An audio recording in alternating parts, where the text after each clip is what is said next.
If you've been watching my channel for a while, you probably have a good idea on how pro-electric vehicle I am. I want every vehicle on the road to go electric, big and small, but especially after watching a recent video done by Robert from Aging Wheels, I now am coming to this conclusion that feels a little weird to say, but I do feel like there's one particular fairly specific segment of the market that is probably going to stay as a gas vehicle for a very, very long time. I'm hesitant to use the phrase like forever because I do think you'll start to run into some infrastructure problems down the road, but ultimately I think it's the use case of long distance towing. See, Aging Wheels showcased how important aerodynamics is with electric vehicles and how basically whenever you throw a trailer on the back of an EV, it increases the rolling resistance, of course, but especially when you start loading it up with all kinds of different shapes and sizes, it really eats into electric vehicle range and efficiency. And because you don't have complete control over that aerodynamic profile anymore, a lot of the advantages of an EV start to go away. I mean, sure, electric vehicles have great torque and great acceleration, which means that for the brief amount of time you are towing in an electric vehicle, it feels pretty planted. It feels much easier to control than a gas-powered vehicle because they often can struggle to get up to speed when they've got a trailer behind them. And oftentimes people say when towing in an EV, it almost feels like there's not even a trailer attached behind you, probably because the truck you're in is so heavy already and you've just got so much torque to pull from. So really there are a few advantages to towing with an EV. It's just once you start needing to go increasingly longer distances, further than the truck is capable of going on a single charge, that's when the fun starts to fall apart. For one, most charging infrastructure is not optimized for trailers. And that's not purely just because of poor planning, by the way. A lot of people I see in my comments all the time are like, why are they building EV chargers wrong? They always have just a row of stalls and you got to back into them. Why don't they lay them out like a gas station and just make every charge stall a pull through? There's a reason why they make them the way they do, and it mostly comes down to manufacturing and cost. You see, Tesla, Electrify America, and Rivian, pretty much all companies that are building these DC fast chargers are already struggling to do them profitably, okay? Even with gas stations, they don't make most of their money by selling gasoline, sometimes hardly any. They often make money by selling food and drinks and snacks and stuff inside those gas stations. And of course, when you're trying to roll out a large, vast, reliable fast charging network, you don't really have the time or money or interest, to be frank, to build out those supercharging stops to all have amenities and snacks and drinks to pull from. It looks like Iona is taking that approach, which is fun, but you'll notice it takes a lot longer, and that money that you put into the amenities, like the restrooms and keeping those clean and also the snacks and the drinks available, that's money that goes away from having more stalls, which is why Tesla, while they're not known for having the most amount of amenities, they do have a ton of stalls, more than anybody else on the market. You'll routinely, especially in California, see supercharging stops with like 40 stalls, 80 stalls, sometimes over 100, though that's pretty rare, that you just don't see with Electrify America or Iona. With those stations, you'll be lucky to get like 12, maybe 16 stalls, and that's pretty rare. But with Tesla, it's like, oh yeah,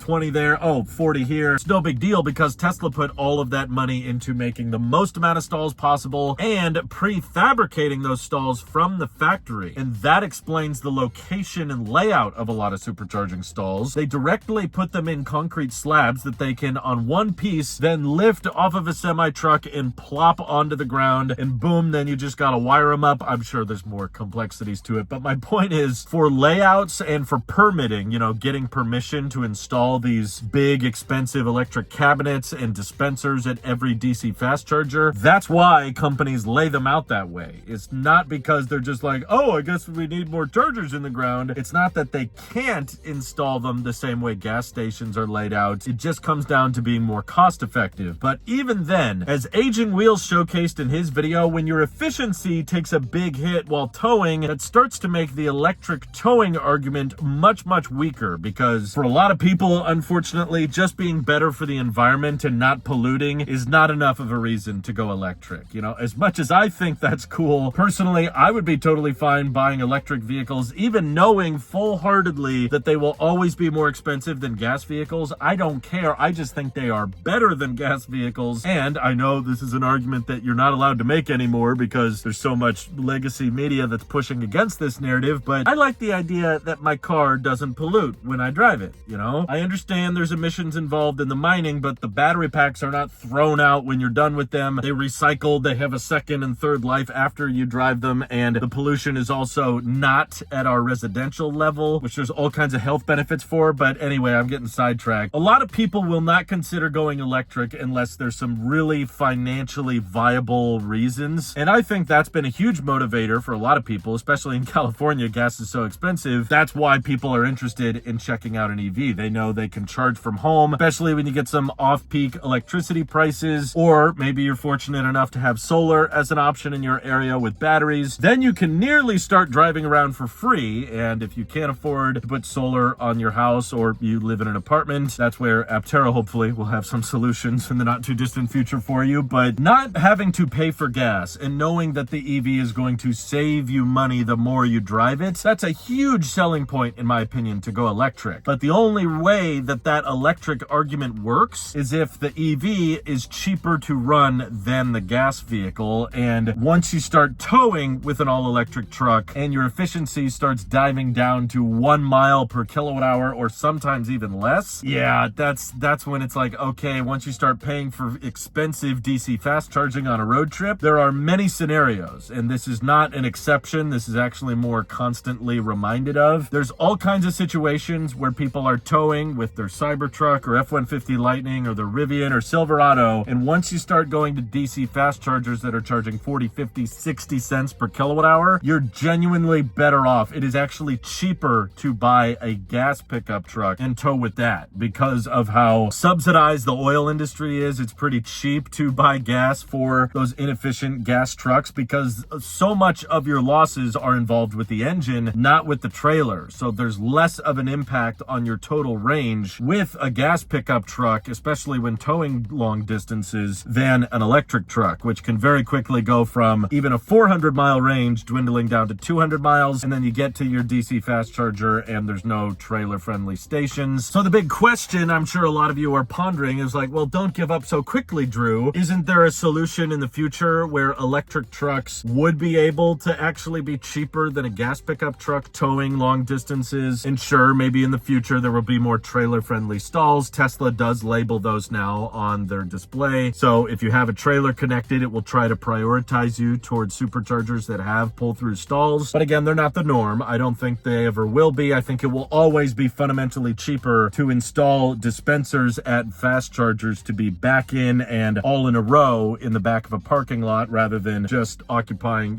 4 dispensers in a trailer-friendly way like a gas station does. And while it's true there will probably be higher energy dense batteries in the future, and maybe it will be somehow economical, maybe 5 or 10 years from now, to have 350 kilowatt hours in your pickup trucks that can, even with a trailer, tow over 300 miles on a single charge. That doesn't really exist today, but theoretically, if the chemistries improve, I suppose that would be possible. But again, the question still remains, will the cost make sense, especially if the efficiency falls apart with whatever trailer you have on the back? That's really what makes it such a difficult variable. I get it all the time. I work for Tello Trucks, and people always ask, what's the range going to be while towing? And I'm like, well, it's so dependent on the shape of the trailer, which is what Aging Wheels proved in his most recent video. If you have a really aerodynamic trailer, it might just be like a 30 or 40% range hit. If you have a really bad coefficient of drag and horrible frontal area on that trailer, it could be like a 50, 60, 70% range hit, which for many people would be like downright deal breaker. Like, I just can't do that. I can't make it work. But I see it all the time. People are driving around gas pickup trucks with these horribly unaerodynamic trailers on the back, and I'm just like, how is that guy ever going to make the switch to an all-electric truck? The range is going to be worse. It's going to be more expensive for him to haul that around, and maybe people are willing to put up with that in the future because for the rest of the year when they're not towing, they save money on gas because they still can charge from home and it's much cheaper for them. But I still just don't think the efficiency argument is going to go away, even with higher energy dense batteries, even with the faster charging. I just don't know if the infrastructure will ever be truly optimized for that demographic, which is why it feels weird for me to say this as a full EV guy. I feel like the long distance towing, it's going to be really, really hard to make a decent argument for electric trucks. Just around town towing, it's fine though. Obviously seriously, if you just need to tow 40 or 50 miles, yeah, all present day electric trucks would do that great. You'd be totally fine. You can keep on charging from home, get that cheaper price per kilowatt hour, and they'll have sufficient range to get your boat, you know, from the house to the lake or to the ocean, wherever it needs to go. But there's a lot of people that do tow long distances, and I don't think the solution is putting more batteries in the trailer, because then you got to charge the trailer and the truck separately, and it makes the trailer cost well over 6 figures, which is not a great solution. And keep in mind, I don't even feel this way about semi trucks. Like the Tesla Semi is already proven they can get actually really good efficiency because they have more complete control over the aero, and they're able to fit massive battery packs in those trucks. So when it's purpose built from the factory to be a heavy duty, you know, Class 8 truck, I actually do see a scenario in the future where we have all kinds of all electric semi trucks on the road. You know, they're more aerodynamic. They can optimize the trailer shape with the tractor shape. They've got ginormous battery packs on the inside. So a lot of companies can afford to make that switch. It's justifiable for them. Lots of data proving that they can get Tesla semis to be relatively efficient. Again, moving 80,000 pounds down the road and only using 1.5 kilowatt hours per mile. That's kind of nutty to me, because that's actually approaching the inefficiency of towing with an electric truck in a small trailer, which is of course moving far less payload overall, far less stuff. And I think for every other use case, full electric will probably still work. Smaller trucks can be completely electric without much compromises, of course. Same story with SUVs like the Lucid Gravity, or sedans like the Ioniq 6. And of course, crossovers, which we just have so many options for in the electric age. It's like, okay, if you want a crossover, there's not a lot of reasons to buy a gas one anymore. There's so many great all-electric options to choose from. Same story with sedans, and hopefully in the not too distant future, if you're comfortable with a smaller truck, which can still be very practical and offer a lot of utility, yeah, going full electric is gonna work for a lot of these vehicles. But for that one use case of like, I need to tow hundreds of miles a year, that's where I'm like, yeah, I just don't see a solution that's easy to implement that can make that solution fully electric and not severely impede on the ownership experience. You know, with a Model Y on a road trip, you plug in for 15-20 minutes and then you're good to go. But when you're hauling around those big battery packs and you're only getting like half a mile per kilowatt hour, yeah, that's going to impact the charge times way more drastically. That's going to impact how often you have to stop, and it's going to heavily impact how much you have to pay for the vehicle price. I think it's different just because EVs are so much more efficiency focused that loss of efficiency is way more noticeable on an EV, and they're so aerodynamically sensitive that you can control that with a sedan or an SUV or even a semi truck. You have a lot of variables there that you can ensure you get good efficiency, but with a pickup truck and a trailer, you just can't really control it all that much, aside from using really aerodynamic trailers. But a lot of these guys that are hauling animals or hay or lawn equipment, that kind of thing, yeah, if you're doing that cross country, it's just not going to make a lot of sense. Maybe that's where Scout can step in and have some gas generator options. Maybe that's the use case where E-Rev makes a lot of sense. We'll see. But how do you guys feel about it? Feel free to disagree with me. I would love a future where we could witness the death of the combustion engine, but do you think there will come a point where there's just so many EVs on the road that gas stations struggle to stay in business? All that stuff, let me know your thoughts in the comments below, and thank you to everybody supporting this channel directly. Seriously, helps us out a ton, as does just watching these videos. So thanks again. Have an excellent rest of your day.